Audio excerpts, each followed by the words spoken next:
मैं आशा रखता हूँ कि आप सब प्रभु की कृपा से अच्छे और भले हैं।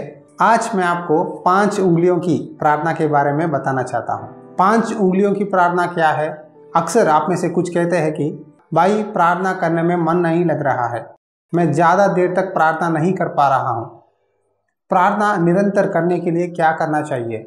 मैं आपको सलाह देना चाहता हूँ कि 5 उंगलियों की प्रार्थना कीजिए, तो ज़रूर आप ही नहीं, आपके प्रार्थनाओं के द्वारा कई लोग आशीषित पा सकते हैं। आइए हम इस वीडियो के द्वारा जानेंगे कि 5 उंगलियों की प्रार्थना कैसे करें। एक बार आप अपना हाथ दिखाइए, ये आपका हाथ है ना? ये हाथ में 5 उंगलियां आपको दिखाई दे रहा है। पहला थंब फिंगर, ये उंगली को देखने से हमें अपने माता पिता, अपने मेहमान और अपने ब्लड रिलेटिव्स को हमें याद दिलाती है। इसीलिए आप अपने माता पिता के लिए, आपके रिश्तेदारों के लिए और आपके जान पहचान उनके लिए प्रार्थना कीजिए। और दूसरी है पॉइंटिंग फिंगर। इस पॉइंटिंग फिंगर को खास करके टीचर्स, लॉयर्स और सेवक इस फिंगर के द्वारा हमें चेतावनी देते हैं, यानी वार्न करते हैं कि ये सही है, ये सही नहीं है। इसीलिए हमें पास्टर्स के बारे में, प्रीचर्स के बारे में हमें प्रार्थना करना चाहिए। और यह है मिडिल फिंगर।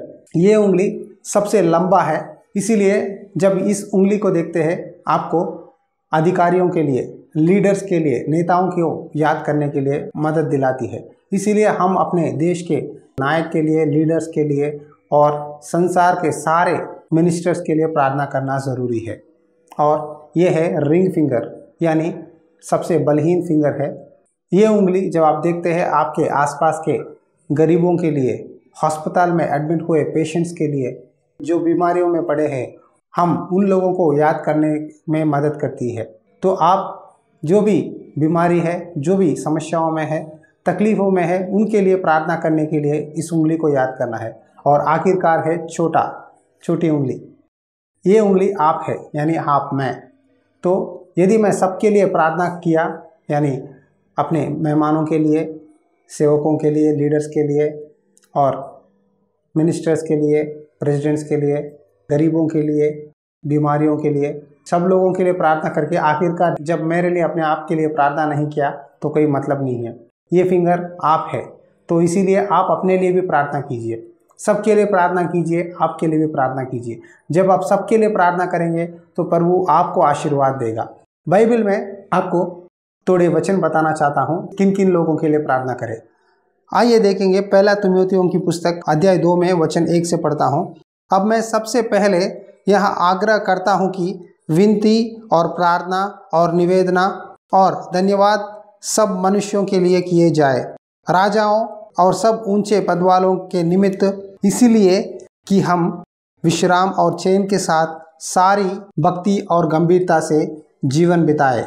इसीलिए हम अधिकारियों के लिए, अपने रिश्तेदारों के लिए, माता पिता के लिए, परिवार के सभी लोगों के लिए, बलहीन लोगों के लिए, हमारे लिए, सबके लिए प्रार्थना करना है। यदि आप कहेंगे मुझे प्रार्थना नहीं आता, प्रार्थना लंबी समय तक प्रार्थना नहीं कर सकता, तो इस 5 उंगलियों की प्रार्थना को याद कीजिए। घुटनों पे आइए। जब आपके हाथ में 5 उंगलियों को देखते हैं, एक एक उंगली को याद करते हुए, ये मेरे रिश्तेदारों के लिए, ये पास्टर्स के लिए, ये अधिकारियों के लिए, मिनिस्टर्स के लिए, ये गरीबों के लिए, बलहीन लोगों के लिए, बीमारियों के लिए और ये मेरे लिए कहकर एक एक को डिवाइड करके जब आप प्रार्थना करेंगे तो मैं विश्वास से आपको बता सकता हूँ कि आप बहुत समय तक प्रार्थना कर पाएंगे। बाइबल में लिखा है कि निरंतर प्रार्थना करते रहो। शायद आप हर समय घुटनों पर प्रार्थना करने की मौका नहीं मिल सकती, लेकिन आत्मा में जहाँ भी हो, जो भी काम आप कर रहे हैं, आप आत्मा में प्रार्थना कर सकते हैं।